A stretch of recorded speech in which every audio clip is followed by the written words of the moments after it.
This is NTD Evening News. Live from our NTD Global Headquarters in New York City, here is Tiffany Meyer. Good evening, and thank you for joining us tonight. Some good news today for former President Trump. The amount he has to pay in his New York civil fraud case is drastically reduced. The New York Appeals Court has given Trump 10 more days to post his bond to satisfy the civil fraud judgment. He also cut the bond down to $175 million.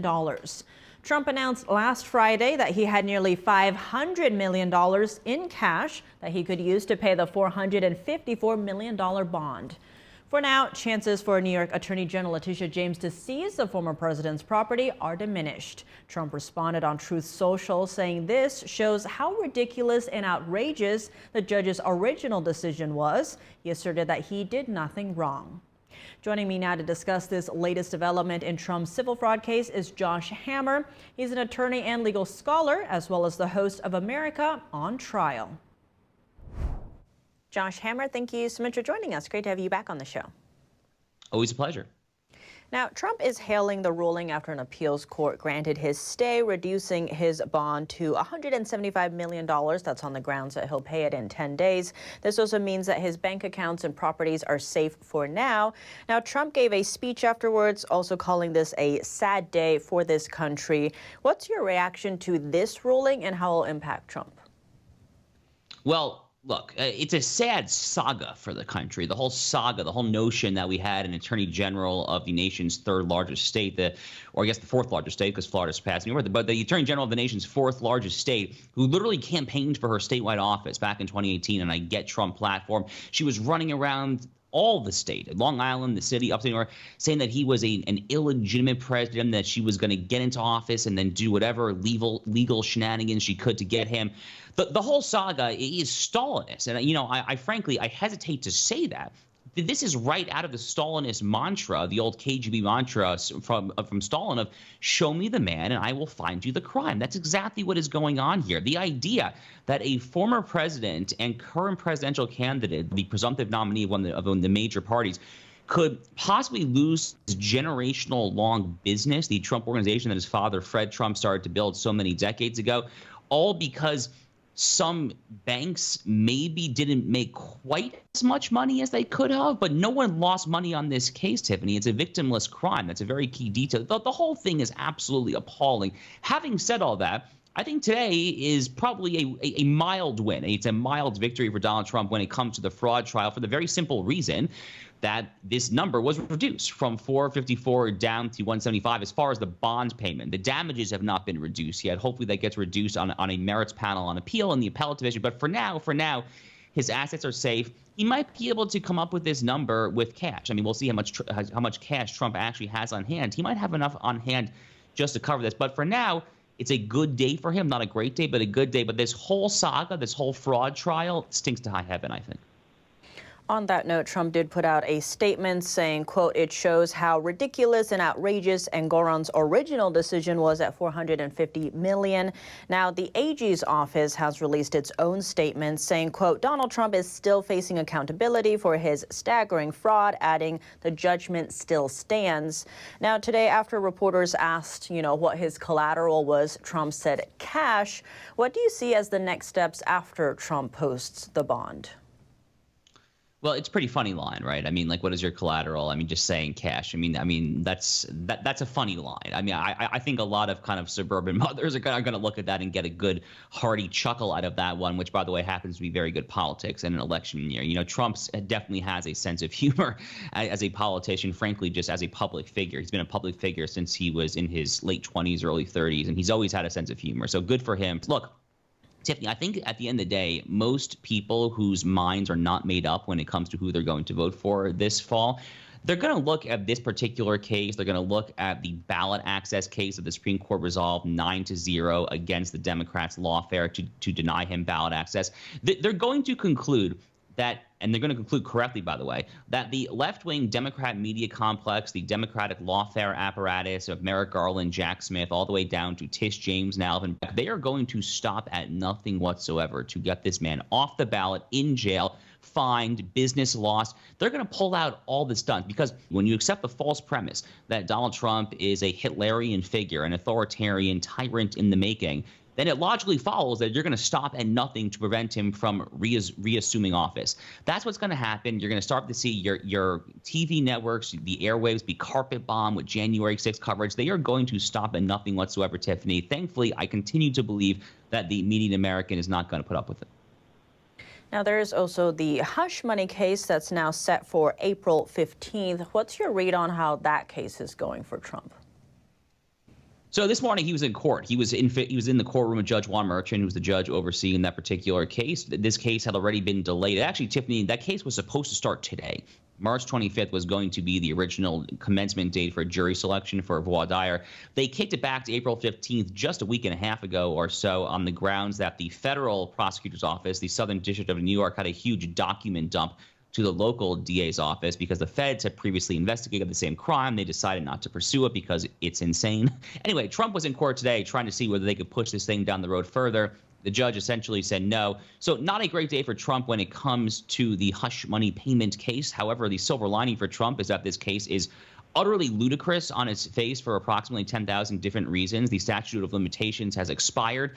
They're trying to get him on fraudulent bookkeeping charges in furtherance of some unspecified crime that Alvin Bragg literally still has not told us what that crime is. We speculate that it is some sort of campaign finance donation violation, but they literally have not spelled it out for us, as they have to do there. And again, to go back to the political aspect of this and how the median voter, how moderate swing state voters view it, they're going to view this case, properly speaking, as utterly risible. It is the most likely of the 4 criminal prosecutions to cross the finish line and get a verdict, presumably guilty, because this is Manhattan, it's New York, you're going to get a far-left jury pool. But I genuinely do not think the political ramifications of that, given the absolutely ludicrous nature of the case, would be particularly harmful to President Trump. Josh Hammer, thank you so much for your time. You bet. Thank you. Turning to Trump's hush money case, the former president appeared in court today where the frustrated New York judge slammed his team for what he called incredibly serious allegations. Our legal correspondent Arlene Richards has the details. The witch hunt is a hoax. Thank you. Former President Trump on Monday attended a special hearing in the New York hush money case scheduled by Judge Juan Merchan. Merchan said he scheduled the hearing to address Trump's serious claims that the prosecution was obstructing justice. Trump's attorney said in a motion to dismiss that the prosecution delayed producing thousands of pages of potential evidence by federal prosecutors, some of which they say could be favorable to Trump's defense.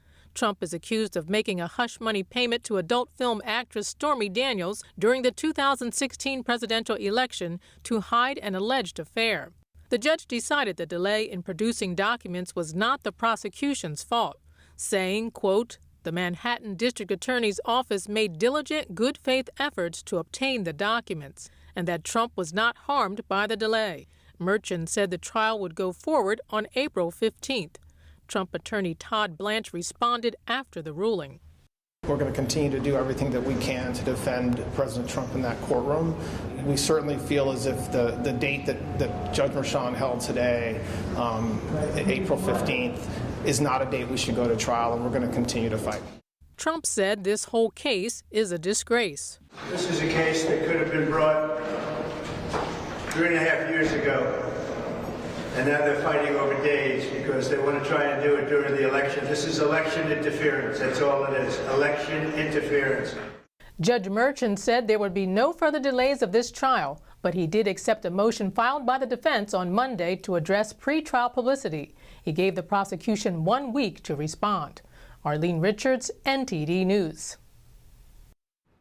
Top Israeli officials are backing out of their planned trip to the White House. That's in response to the U.S. decision not to block a United Nations resolution demanding a ceasefire in Gaza. NTD's Jack Bradley has the details.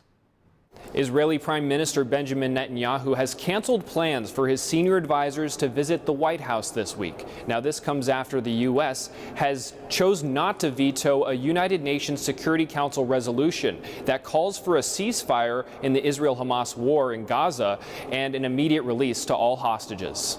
The UN Security Council's vote this morning calls for a ceasefire until the end of Ramadan, the Muslim month of fasting, which ends in 2 weeks. The U.S. didn't use its veto power and abstained from the vote, claiming the most recent resolution doesn't do enough to classify Hamas as a terrorist organization. Certain key edits were ignored, including our request to add a condemnation of Hamas. It was important for the Council to speak out and make clear that our any ceasefire must come with the release of all hostages. After learning of the U.S. decision not to veto the resolution, Israeli Prime Minister Benjamin Netanyahu canceled a visit by an Israeli delegation to the White House. Netanyahu's office said in a statement, the U.S. retreated from its consistent position in the Security Council, linking a ceasefire with the release of the hostages. White House National Security spokesperson John Kirby said that there's no change in U.S. policy. The Prime Minister's office seems to be indicating through public statements that we somehow changed here. We haven't, and we get to decide what our policy is. It seems like the Prime Minister's office is choosing to create a perception of daylight here when they don't need to do that. This comes as the U.S. has been facing growing global and domestic pressure on this issue. The U.S. had blocked the Security Council's previous resolutions that were unfavorable to Israel in its war with Hamas.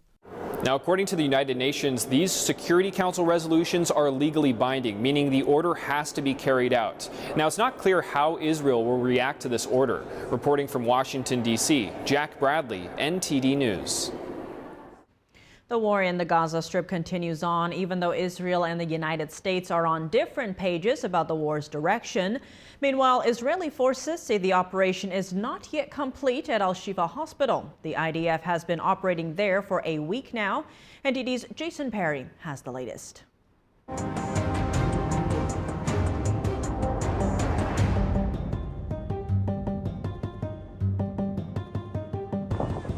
Over 5 months into the war in the Gaza Strip, and terrorists are still able to fire rockets into Israel, as seen in this video from Monday. Terrorists are operating in tunnels, as seen in this footage of a terrorist with an apparent anti-tank missile before the IDF struck the terrorist. For the past week, Israel Defense Forces have been focusing their attention on Al-Shifa Hospital, where they say Hamas is waging war from, while hiding behind the sick and injured. So far in the operation, the IDF reported killing 170 terrorists in or around the hospital who were firing at Israeli troops. The IDF also reported detaining approximately 500 suspected terrorists with confirmed ties to Hamas or the Islamic Jihad. IDF spokesperson Daniel Hagari explained. Hamas is firing from inside the Shifa emergency room and maternity ward, and throwing explosives devices from the Shifa burn ward. And he said the IDF has been assisting the sick and wounded, moving them out of harm's way. We brought dozens of medical devices, over 10,000 units of medications, hundreds of medical supplies, as well as food, water, and other equipment into the Shifa hospital. The IDF also reported striking approximately 65 targets in northern and central Gaza over the weekend, including military compounds and military infrastructure. This resident in Rafah reacted to an apparent overnight Israeli airstrike. We barely managed to get out of the house because of the rubble. We were surprised when we got outside and saw that the neighbors' houses were all demolished. Also on Sunday, the head of the United Nations Relief and Works Agency, or UNRWA, said Israel would no longer approve UNRWA food convoys to the northern Gaza Strip. An Israeli government spokesperson on Monday said Israel is actively phasing out the use of UNRWA. UNRWA is a front for Hamas. UNRWA employees actively participated in the October 7th massacre. UNRWA employees took and held Israeli civilians hostage. The UNRWA HQ served as a literal cover for a Hamas server farm and intelligence base. UNRWA is not part of the solution. It is part of the problem. In January, several countries stopped funding UNRWA after Israel released a report alleging that 190 UNRWA employees were terrorists. The United Nations later said they fired 12 employees who allegedly participated in the October 7th attacks. Jason Perry, NTD News. An update on the terrorist attack in Russia. 2 more people have died in the hospital, bringing the total to 139 people. This afternoon, Russian President Vladimir Putin said the attack was caused by Islamic extremists, but alleges others were involved. NTD's Jeremy Sandberg has more on the aftermath. Russian authorities named 4 suspects charged with acts of terrorism in Moscow City Court on Sunday and Monday. The attack at Crocus City Concert Hall Friday night left at least 137 people dead, scores wounded, and the building in ashes. The court stated all 4 men, all citizens of Tajikistan, have been remanded into pretrial detention until May 22nd. 3 of 4 suspects admitted guilt in court. The 4th was unresponsive in a wheelchair accompanied by a doctor. Images from the courtroom showed the suspects with bruised faces, one with a bandage over his head. Russian President Vladimir Putin condemned the shooting as a bloody and barbaric act and declared Sunday a day of national mourning for the victims. Putin said the terrorists were trying to flee to Ukraine and said a window had been prepared on the Ukrainian side for their escape. He pledged to track down and punish all those responsible. Ukraine denies any involvement. Ukraine's defense intelligence alleged without evidence that the attack was planned by Russian special services to justify increased aggression in the war. Vice President Kamala Harris said Saturday that ISIS is to blame and told ABC News there's no evidence that links to Ukraine. Harris condemned the act of terrorism and said condolences should be sent to families affected by the tragedy. The U.S. Embassy in Russia warned U.S. citizens to avoid concerts earlier this month. The embassy stated it was monitoring reports that extremists have imminent plans to target large gatherings. The Russian embassy in Washington says it did not receive any concrete warnings about a potential terror attack. National Security Council spokeswoman Adrienne Watson says the U.S. shared information with Russian authorities under its long-standing duty to warn policy. Secretary of State Antony Blinken said the U.S. strongly condemned the attack and passed its deepest condolences to families and all affected. The suspects face life in prison if convicted. Jeremy Sandberg, NTD News. This afternoon, U.S. State Department spokesperson Matthew Miller downplayed speculation that Ukraine was somehow involved in the deadly shooting. There was no Ukrainian involvement, period. You've seen the Ukrainian government make that clear, and of course, with respect to these statements, the Russians have offered 0 evidence because there is no evidence of Ukrainian involvement. ISIS has claimed responsibility and released body cam footage from the attack at the concert and shopping mall. As the war in Gaza rages on, political rifts are surfacing both inside Israel and between Israel and the U.S. Joining us now to discuss the tensions behind the war is R.A. Lightstone. He's a former special envoy for the Abraham Accords and author of Let My People Know. R.A. Lightstone, thank you so much for joining us. Great to have you back on the show. Thank you so much for having me. Now, to begin, Israeli Minister Gideon said today that he's resigned from the Prime Minister Benjamin Netanyahu's emergency unity government. Now, is this emergency government vulnerable now, or how do you read this in terms of the war effort? I view this as people are now preparing for the political day after. People are concerned about what Gaza will look like the day after, and democracies, politicians are concerned about what they will look like the day after. And I think Gideon Sa'ar has always been the person with musical chairs who just hasn't had a seat to sit on. The cabinet, the war cabinet, is run by Benny Gantz, Bibi Netanyahu, Yoav Gallant, and Eisenkot, which has left Gideon Sa'ar out. And he's trying to position himself as being the outside guy ready to pounce in when this government eventually falls or when they go to elections. Now, Prime Minister Benjamin Netanyahu today canceled an Israeli delegation's trip to Washington. This is after the U.S. failed to veto a UN ceasefire resolution. Now, what's the fallout of all of this? Well, first of all, it was a good move by Prime Minister Netanyahu. When you have a relationship with another country, it has to be a two-way relationship. And what happened was the United States of America abandon Israel at the United Nations, which is one of the things that the United States has promised to do for Israel and other allies like Israel as the basis or the foundation of their relationship. When the U.S. failed to veto the anti-Israel resolution at the United Nations, Bibi said, or the Prime Minister of Israel said, I'm not sending my people to come and sit with you in Washington. It's clearly not a fair and equal relationship. On that note, how do you read the current U.S.-Israel relations, given that this used to be a historically rock-solid relationship despite some disagreements, and also with the Abraham Accords in the past? How do you read it now?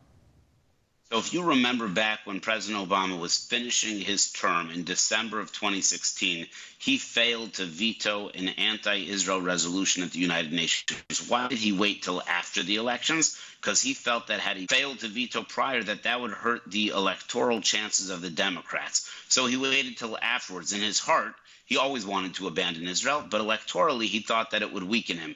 President Biden is abandoning Israel at the United Nations in order to succeed electorally. That is a very risky bet, and I pray for the sake of America that he is incorrect. Because of that, you now have an enormous vacuum, or you have daylight, as the Democrats like to say, in between the United States of America and Israel. And you know what? It won't affect Israel meaningfully. Israel will figure out how to defeat Hamas in Gaza. It will figure out how to defeat Hezbollah in Lebanon.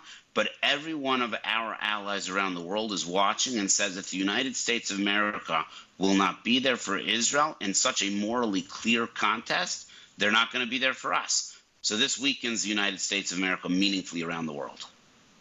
And what's likely to happen next, especially in terms of a ceasefire and hostage deal? Yeah, I think it's going to be very difficult to get to a meaningful ceasefire because a ceasefire now has set the groundwork that says that Israel needs to completely walk away from Gaza with Hamas still in charge, which ultimately that means that Hamas will have won this war. Israel cannot allow Hamas to win this war. Both, it's not fair to its citizens, and secondly, it sends a terrible message to Hezbollah on the northern border that if you wait long enough and you kidnap enough Israeli citizens, then somehow the international community will side with you.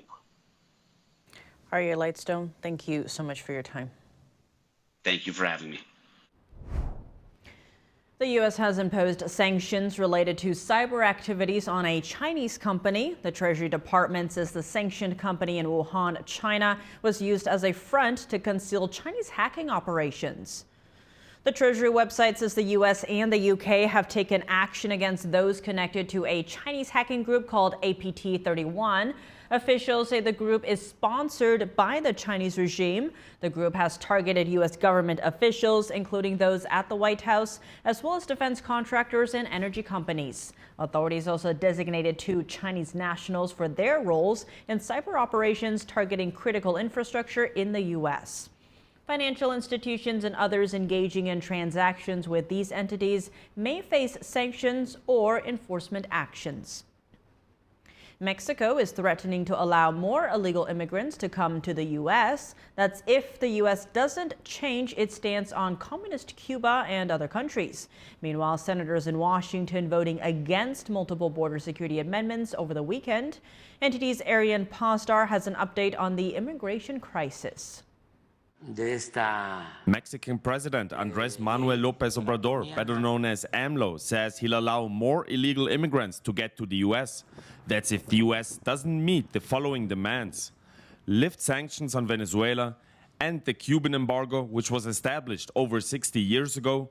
AMLO wants the U.S. to send $20 billion a year to poor countries in Latin America and legalize millions of law-abiding Mexicans living in the U.S. When asked if this amounts to diplomatic blackmail, the president told 60 Minutes, "I am speaking frankly. We have to say things as they are. And I always say what I feel. I always say what I think." Meanwhile, in D.C., Senate Republicans tried passing multiple immigration-related bills over the weekend. They added the bills as amendments to the government funding omnibus, which the Senate did pass on Saturday, but the amendments did not pass. The Senate turned down at least 3 of them. The 3 bills are the Laken-Riley Act, which would have made it so that ICE has to issue a detainer for illegal immigrants charged with theft, the CLEAR Act, which would have made it easier to deport criminal illegal immigrants, and the Budd Amendment, which would have made it illegal for the government to use taxpayer money to fly immigrants into the United States. The last of those three was proposed after reports came out about the Biden administration flying more than 300,000 illegal immigrants to the U.S. in 2023. Senator Bill Hagerty criticized senators who voted against the amendment, calling it, quote, indefensible to allow this. The Idaho GOP commented on the vote, saying, our political elite do not care about American citizens. Disgraceful. Ariane Pastar, NTD News. The Supreme Court will consider a new abortion case tomorrow. Abortion opponents want the High Court to uphold a ruling from a federal appeals court. It would limit access to an abortion drug called mifepristone. The 9 judges will determine if access to the drug remains as is, or if the FDA needs to return to the restrictions it put in place when originally approving it. Under those instructions, only doctors could prescribe abortion pills, and patients would have to go to 3 in-person doctor appointments. Access to the drug through the mail would be cut off. Attorneys representing the abortion opponents are challenging the safety of the drug and access to it without seeing a doctor. 7 former FDA commissioners say the agency exercised special care in its original approval of mifepristone. A decision should come by late June. An impeachment inquiry, a motion to vacate the House speakership, and foreign aid to Ukraine and Israel all on pause. Congress is on a 2-week recess. Our Washington correspondent Luis Martinez has a breakdown on what awaits Congress when it returns after Easter break. Today marks 5 months since Congressman Mike Johnson, the Republican from Louisiana, became Speaker of the House. It took the Speaker all 5 months of his tenure thus far to conclude the 2024 appropriations process. His first major achievement has triggered some Republicans to seek his removal. This bill was basically a dream and a wish list for Democrats and for the White House. It was completely led by Chuck Schumer, not our Republican Speaker of the House, not our conference. I filed the motion to vacate today, but it's more of a warning and a pink slip. The motion to oust Speaker Mike Johnson is not active yet, but once Congress reconvenes, it would take only 48 hours to force a discussion on the House floor. Meanwhile, Democrats have highlighted the divisions in the Republican Party and insisted in their policy priorities. So it doesn't surprise me that they're back at doing what they do best, which is cannibalism. But I hope somehow through this process we will get aid to the people of Ukraine, our allies in Ukraine. Speaker Mike Johnson is expected to put Ukraine and Israel aid to a vote on the House floor as 2 standalone legislations, the details of which are still unknown. Speaker Johnson has also signaled he would consider foreign aid under suspension of the rules, given that Republicans have not been able to whip the majority of their razor-thin majority. Speaker Johnson will need the help of Democrats again in order to pass the supplemental aid packages. Is also expected to send articles of impeachment against Secretary of Homeland Security Alejandro Mayorkas to the Senate floor, with a trial set to begin as soon as senators reconvene. The House Judiciary and House Oversight Committee also need to establish next steps in the impeachment inquiry against President Joe Biden. Reporting from Washington, D.C., Luis Eduardo Martinez, NTD News. Florida Governor Ron DeSantis signed a bill today that would restrict social media access for children. This comes after a number of states have pushed for similar measures to regulate tech platforms. The measure, known as HB 3, prohibits kids under the age of 14 from having social media accounts. It also mandates parental consent for 14 and 15-year-olds. Aside from social media, the bill also demands age verification for pornographic or sexually explicit websites. DeSantis vetoed a previous version of the bill, which sought to ban all minors from using social media regardless of consent from parents. HB 3 is set to take effect next January. Boeing CEO Dave Calhoun is leaving at the end of this year. The company has faced accusations of prioritizing profits over safety for years. NTD's Virginia Gibson has more. Boeing CEO Dave Calhoun on Monday announced his resignation, which will come at the end of this year. He told CNBC he isn't leaving right now because there's still work to do. Let's not avoid what happened with Alaska Air. Let's not avoid the call for action. Let's not avoid the changes that we have to make in our factory. Let's not avoid the need to slow down a bit and let the supply chain catch up. This comes after a door blew off a Boeing plane mid-flight earlier this year. FAA Administrator Michael Whitaker said Boeing's priorities have been on production and not on safety and quality. In an interview with NBC, he said safety hasn't been a big part of Boeing's culture. CEO Dave Calhoun acknowledges this. I heard it from all of our own people. And we have this bad habit in our company, and actually in many large companies that have to assemble big products. In addition to Calhoun stepping down, Chair Larry Kellner said he will not run for re-election. Boeing will replace him with former Qualcomm CEO Steve Mollenkopf. Boeing Commercial Airplanes, the Boeing division that makes the planes, will replace CEO Stan Deal with COO Stephanie Pope. In a letter to employees, Calhoun says Boeing, quote, must inculcate a total commitment to safety and quality at every level of our company and respond to the Alaska Airlines accident with humility and complete transparency. Virginia Gibson, NTD News. A powerful storm is pummeling the central U.S. with blizzard conditions as it drops a blanket of snow from Colorado to Minnesota through Tuesday. The storm is threatening widespread power outages and treacherous road conditions. It's also expected to agitate thunderstorms and tornadoes in the south. Blizzard warnings extend from northern Colorado and Kansas into parts of Minnesota, Nebraska, and South Dakota today. Between 2 and 10 inches of snow could fall in these areas, and some places could see more than a foot. Powerful storm systems slammed the northeast over the weekend with a double punch of heavy rain and large amounts of snow. Parts of New England, including Vermont, received more than a foot of snow on Saturday. In Maine, ice-covered trees can be seen in the town of Kennebunk. A utility company in the state says it has restored power to 50% of its customers after a massive winter ice storm knocked down power lines across the state. In related news, a federal weather agency alert said that a severe geomagnetic storm also began impacting Earth on Sunday and will last until Monday. It could affect satellites, GPS services, and bring aurora borealis in the north. A new project to help youth aging out of foster care transition into adulthood just got underway in West Virginia. New Vision Village will offer housing, employment, and life skills training for its residents. The project aims to have its first batch of residents by the end of this summer. NTD's Jason Blair brings us more. New Vision Village will be a community of 24 single-occupancy tiny homes, half with young men who are transitioning or aging out of foster care, and the other half with adults with lived experience to be positive influences and neighbors to the youth. Life in general is hard at that age when you are leaving a home and trying to start your way in the world, and young people that don't have the support of an extended family face dire consequences. Siemens said many youth in foster care are at high risk when they age out at 18.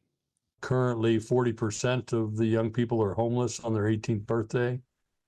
And for young men, about 60% end up in trouble with the law in the first 18 months after aging out.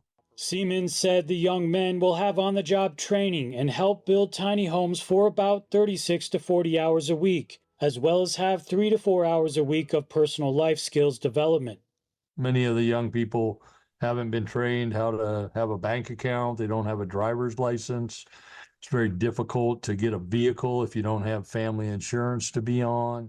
The village will sit on 7 acres next to an already operating community center that offers workshops and recreational activities that the youth will have access to. Siemens hopes it will provide a model for similar communities around the country.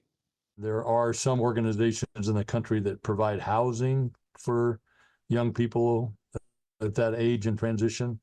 And there's some organizations that provide jobs and job training, but there aren't too many places where the young people can both have a place to live and a work assignment. Siemens said anyone who wants to learn more about New Vision Village or see how they can help to visit their website at nvre.org. Jason Blair, NTD News. And now for your sports news, we're joined by NTD's Dave Martin. Dave, plenty to discuss today. Let's begin with March Madness, as the first 2 rounds of the NCAA tournament are now in the books. What were some of the highlights? You know, it started kind of slow on Thursday. Thursday afternoon, there were no real upsets. Then all of a sudden that night, Kentucky lost to Oakland. That was a absolute stunner. Kansas nearly lost to Samford. They got a very favorable late call in that game that really helped them out. Incidentally, in round 2, they got blown out by Gonzaga. That was stunning how it actually happened. Gonzaga got blown out by like 20 points in the second half. Now, Yale beating Auburn in the first round, that was another shocker, especially because those Ivy League schools don't have athletic scholarships. You know, the end of that game was very emblematic of how these upsets happen. The seemingly neutral crowd was really rooting for Yale. You could sense Auburn's players struggling with maybe some of the pressure of that. I mean, no team favored by that much wants to lose to an underdog, especially an Ivy League school, of course. They really seemed in a rush at the end, just couldn't convert any of their opportunities at the rim, and they ended up losing by 2 points. Now, most fans enjoy watching these underdog Cinderella teams defy the odds and advance in the tournament. Are there any of those left? You know, there really isn't. I mean, Oakland, after beating Kentucky, they then lost to NC State, who was an 11 seed. They're actually the lowest seed left, but it's really hard to call an ACC school a Cinderella team. You know, all 4 number 1 seeds, all 4 number 2 seeds, they all made it to the Sweet 16. And as entertaining as these upsets are in the early rounds, I much prefer to see the best playing the best, and that's what we have now. Purdue's looked very strong after their first round exit last year. UConn was dominant as well. And North Carolina had very little problem with Michigan State. Now, Houston, they had some problems with Texas A&M yesterday. That was quite a game. But that's kind of a rivalry game from their days in the Southwest Conference. I think some of the best games in the Sweet 16 now are going to be Duke versus Houston, as well as Purdue versus Gonzaga, and those will be this weekend. So I think in the absence of some Cinderella stories, we have some really good matchups coming up instead. Now, shifting gears to baseball, Shohei Ohtani met with the media today to discuss some gambling allegations that got his interpreter fired. What did he reveal? Basically that he was the victim and he's really never gambled on sports. You know, there were 2 main narratives going around. One, that he lent some money, a lot of money, to his friend, an interpreter, to help him with his gambling debts. Or 2, that he was the victim instead. It would appear it's the latter. I mean, one of the first things he said was, quote, "I'm very saddened and shocked that someone who I trusted has done this," implying that it was his interpreter, Ippei Mutsaraha, who betrayed his trust. In addition, Ohtani said he's never bet on baseball or any other sports. Now, the Dodgers have already fired his interpreter. Major League Baseball is investigating this to see if any rules were broken. Now, players are allowed to gamble on sports, but of course they can't gamble on baseball, or certainly cannot gamble on their own team. In addition, placing bets with illegal bookmakers, so this would be, since it's illegal to sports gamble in California, is also against Major League Baseball rules. So I have a feeling there's going to be more details coming out about this that we'll cover as soon as they come out.